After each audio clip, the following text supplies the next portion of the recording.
তুই না বললি তোর বাবার সঙ্গে কোন অনুষ্ঠানে যাবি?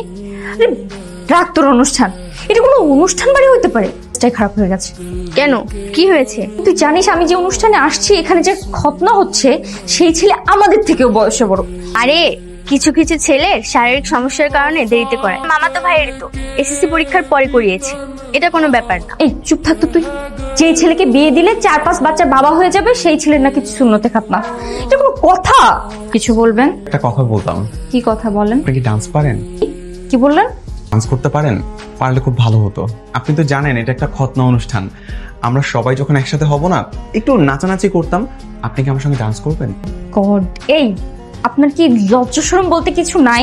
আমাকে আবার ডান্স করতে বলেন? আমার না কোনো মেয়ে ফ্রেন্ড গার্লফ্রেন্ড কিছুই নেই। আমার একটা বন্ধু দুটো মেয়ে বান্ধবী আসার কথা ছিল, ওরাও নাকি আসবে না। ওরা এলে কিন্তু আমি আপনাকে বলতাম না। আমার সামনে থেকে জানতো, আপনাকে আমার দেখতে ইচ্ছা হচ্ছে না, আর আপনি আমার সাথে একটা